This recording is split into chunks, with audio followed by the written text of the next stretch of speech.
ओरैबादि गोजोनदोंमोन दिनै बिथाङा बे बिबुंथिनि बेसेनखौ मानो लाखियाखिसै जोङो बारे बारे खावलायनाय जायो नोंथांमोना जाहाथे बै 5 लाख अनसुंथाइखौ थाबैनो जुदि होआबा गुड इभिनिं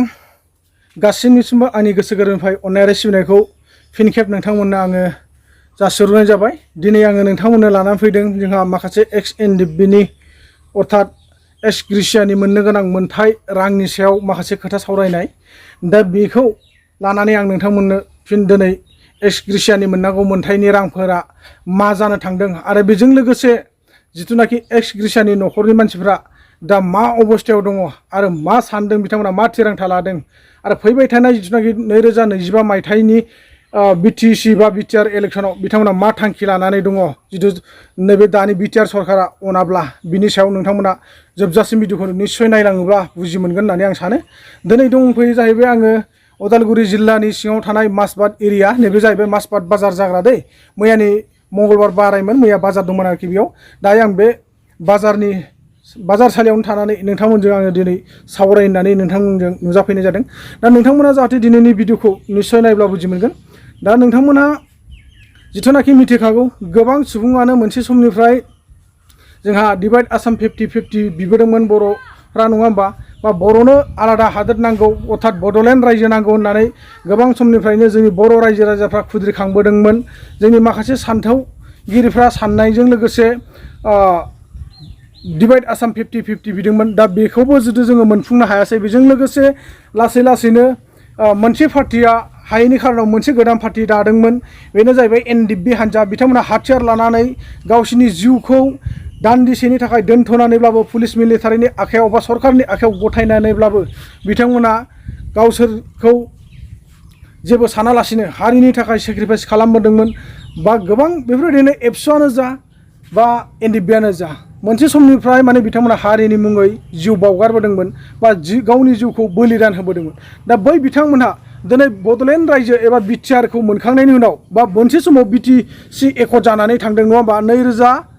2003 मायथाइयाव बिटिसि एकर्ड जानानै थांबाय बेयावबो हाग्रामा महिलारिनि 17 बोसोर सासन खालामनायाव बिथांमोननि न'खरा जेबो अनसुंथाइखौ मोननो हायाखै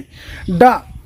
बेनिफ्राय फैनानै दिनैनि समाव 2020 मायथाइयाव बिटिआर एकर्डखौ खालामनानै लाबोबाय प्रमद बर' सारा नङा होमबा अर्थात एबसुनि माखासे मेलेमजिबि सुबुंजों लोगोसे बिदिनो बिभिन्न दल संगठननि मेलेमजिबिफ्रा ज' जानानै दिनैनि दिनाव बिटिआरखौ एग्रिमेन्ट खालामनानै लाबोबाय थेवब्लाबो दासिमबो माने बिथांमोनहा मानि खारनाव एक्स ग्रेसियानि मोननांगौ मोनथायफोरखौ मोनफुंनो हायाखै आरो मानि खारनाव दिनै एक्स ग्रेसियानि न'खरनि सुबुंफ्रा खुद्रिखांनो गोनां जादों नोंथांमोना निस्सय मिथिखागौ दिनै जोंनो जिबायदि सरकारा खोथा होबोदोंमोन मोनसे समाव हाग्रामा महिलारियानो जा बा मोनसे समाव प्रमद बर' सारानो जा बिथांमोना जोंनो रायजो राजानो आइ आफानो जाम्बा जाम्बि बिमा बिफानो बा बर' हारिनो खोथा होदोंमोन जे जायनि न'खराव एक्स ग्रेसियानि मोननांगौ मोनथाय दङ बै बिथांमोना मोनफुंनो हागोन उमुक दिननिफ्राय उमुक समनिफ्राय बिथांमोननो होनाय जागोन होननानै बुंदोंमोन नाथाय दिनैनि दिनाव फैनानै खोनानो मोननाय मथेब्ला दा एक्स ग्रेसियानि मोननो गोनां मोनथायखौ गुबुन मोनसे खामानियाव बाहायनो थांगासिनो दङ बिटिआर सरकारा होननानै खोनानो मोनदों दा बिनि सायाव एक्स ग्रेसियानि न'खरनि रायजो राजा मेलेमजिबि सुबुंफ्रा खुद्रिखांनायजों लोगोसे मा बुंदों एबा मा फोरमायदों आइ आफामोनहा बा बिदा फंबायफोरा नोंथांमोना जोबजासिम भिडिअखौ नायब्ला निश्चय बुजि मोनगोन लोगोसे फैबाय थानाय 2025 मायथाइयाव बा 2025 सनाव जोंहा बिटिसि इलेक्सनाव बिथांमोना मा हिसाबाव मानि थाखाय दुखु नांनानै एक्स ग्रेसियानिफ्राय बा एक्स ग्रेसिया न'खरनि सुबुंफोरनिफ्राय एक्सट्रायै बिथांमोना केन्डिडेट फसंनो साननानै दङ नोंथांमोना निश्चय भिडिअखौ जोबजासिम नायनानै बुजिनानै लानो हागोन बेजों लोगोसे जोबथारनायाव नोंथांमोना जेन कमेन्ट सेक्सनाव कमेन्ट हरनो दाबाव होननानै आं सानदों आरो लोगोसे नोंथांमोना जुदि आंनि चेनेलाव हाबनानै भिजिट खालामनानै मोजां मोनदोंब्ला नोंथांमोना निश्चय भिडिअखौ मोनफा मोनफा शेयार खालामना होगोन होननानै आङो आसा खालामबाय लोगोसे नोंथांमोना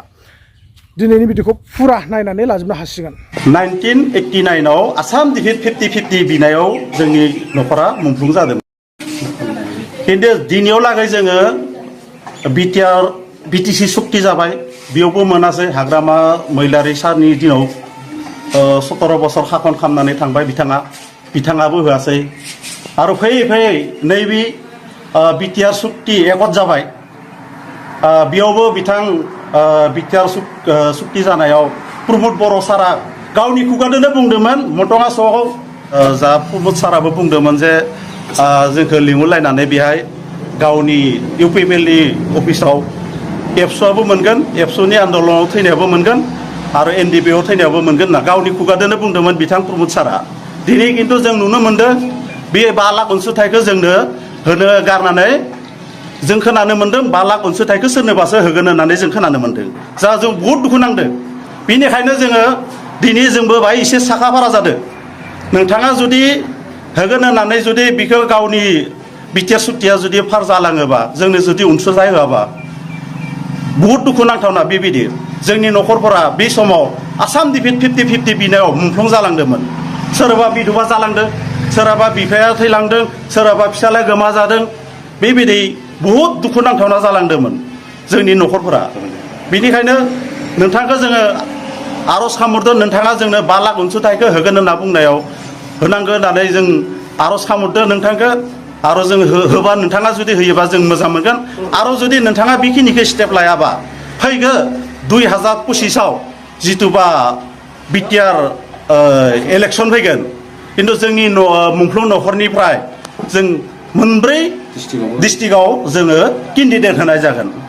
न'खरनि जानानैहाय जोङो बेखौनो जोङो मोननो लुबैयो जे थांनाय समावहाय सारा जोंनि बिटिआर सरकारा प्रमद बर' सारा बुंलांदोंमोन जोंनि मोननो गोनांखौ थाबैनो होगोन होननानै सुफुंनानै होगोन होननानै दिनैसिमबो जोङो मोननो हायाखै बिनिखायनो दिनैहाय जोङो बे मेलखौहाय जोङो खुंनो गोनां जानानै फैबाय मानो होनब्ला जोंनि मोननो गोनांखौ जों दिनैसिमबो मोनाखै माब्ला मोनगोन आरो जोङो खोनानो मोनदों ग्रुप वाइसै होगोन होननानैहाय दिनै बेफोरो मानि थाखाय बेबादि जालांखो जोंनि मोननो गोनांखौहाय जोंनो होयोमोनब्ला जों मार्चार्स न'खरफोराबो गोजोननाय मोनगौमोन आरो जोङो बिथांखौ जेरैबायदि सापर्ट होबोदोंमोन बेबायदिनो जोङो होलांबाय थागोन होननानै जोङो थिरांथा लादोंमोन नाथाय दिनैहाय बिथांनि थांखिया दिनैहाय 5 बोसोर जालांनो हमबाय दिनैसिमबो जोंनि मोननो गोनांखौ बिथाङा दिनैसिमबो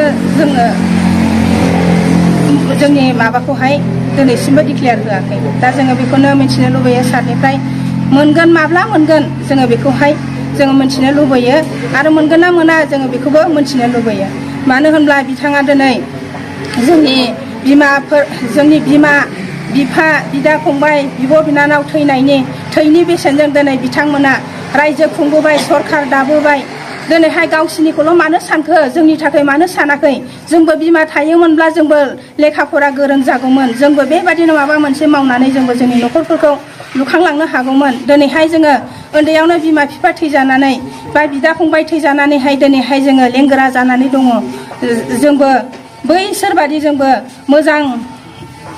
माबाखौ जोंबो लुबैयो दिनैहाय जोंखौ मानो नायफिनदिया दिनैहाय जोंनिथिंजाय मानो माबाखौ माबायासै नायहरफिनाखिसै बै समावहाय जोंनि बे प्रमद बर' सारा बानासुर फोथारावहाय जेब्ला मिथिं खुंदोंमोन जोंनि मार्चार्स न'खरफोरखौहाय बियो लेंहरनानैहाय गांसे आर'नाइजों जोंखौ मान बावदोंमोन बिथांनि बिबुंथि होनायाव जोङो ओरैबादि गोजोनदोंमोन दिनै बिथाङा बे बिबुंथिनि बेसेनखौ मानो लाखियाखिसै दिनै जोङो बेखौनो मिथिनो लुबैयो दिनैहाय सोरहाबा हौवा गोमाजादों सोरहाबा बिमा गोमाजादों सोरहाबा बिब' फंबाय बेबादिनो गोमाजानानै आलाय सिलाय जानानै दङ बिसोरो थायोमोनब्ला बिसोरनि न'खरफोराबो मोजाङै आवगायलांनो हागौमोन बिसोरबो गोलाव गिदिर मानसि जागौमोन बेबादिनो गावसिनि न'खरफोरखौहाय मोजाङै दैदेनलांनो हागौमोन बोरायनि नामा हौथेन मोसाहारि आरो बियो फरेस्ट डिपार्टमेन्टआव मावोमोन गावनि ड्रेसखौ खुनानै बियो बाहेरायाव गावनि अफिसाव थांनो ओंखारनायावनो बिसोरो माइबारिथिं होसोलांनानै आंनि बोरायखौ गावथारदों दिनै आंनि बोराया थैनानै एसे आलाय सिलाय आं गावनि उन्दै फिसाफोरखौ फेदेरदों फोलावदों गिदिर गोलाव खालामदों नाथाय नोंसोरबादि मिनिस्टार खालामनो हानाय आंहा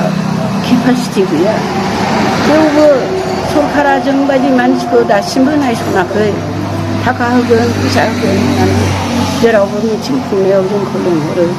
नाथाय दिनैसिमबो जोंनो थाइसेबो रावबो होआखै अब्लाबो आंनि फिसाफ्रा जि एसे रोंदों सानसे समाव आंनि फिसायाबो मिनिस्टार जानानै नोंसोरखौ गाख्रेबफिननो हागोन नोंसोर दिनैसिमबो जोंखौ सिनायाखैना बिटिआर रायजोनि राजनितिकनि लिडार नोंथांमोना बै खनानि गादियाव जिरायगासिनो सोरनि थाखाय जिरायखो नोंथांमोना बुं 1 नम्बराव जों नोंथांमोनखौ सोंनाय जादों 2 नम्बराव बै बे सेक्रेटारि अफिस बड'लेण्ड बै सेक्रेटारि अफिसा माजों लुनाय बै माबाया बै जिरायग्राया अफिसा सेक्रेटारि अफिसा आरो लोगोसे नोंथांमोना अनसुंथाइखौ दिनै होगोन गाबोन होगोन दिनै होगोन गाबोन बारे बारे थगायबाय थागोन नामा नोंथांमोनखौ जोङो बारे बारे खावलायनाय जायो नोंथांमोना जाहाथे बै 5 लाख अनसुंथाइखौ थाबैनो जुदि होआबा नोंथांमोन सायाव जोङो फैबाय थानाय समाव जोङो शिक्षा होगोन लोगोसे गासै रायजो राजाजों लोगो नांनानै जों बै डिसिसनखौ माने लानायनि थाखाय लानाय जाबाय आरो नोंथाङा जिहेतु मानसिफोरखौ गले गले दा थगायनो दा नाजा दा फैगोन समाव जोङो जोंनि दाबिखौ बिटिआर गभर्नमेन्टआ जुदि गनायाब्ला बा सरकारा गनायाब्ला जोङो गुबुन राहाखौ लानाय जागोन जोंनि जिखिनि मुंख्लं नखर जों आरो जोंनि जे एसोसिएसन मार्टियार एसोसिएसन जों बेवहाय सावरायखानाय जाबाय आरो जानजि खाफ्रानानै थाखाबाय जे जों फैगौ 2025 मायथाइयाव जोंनिफ्राय सासे बिजाथि फसंगोन होननानै जोङो मोनब्रै डिस्ट्रिक्टआव साब्रै बिजाथि होगोन होननानै जोङो जानजि खाफ्राना थानाय जाबाय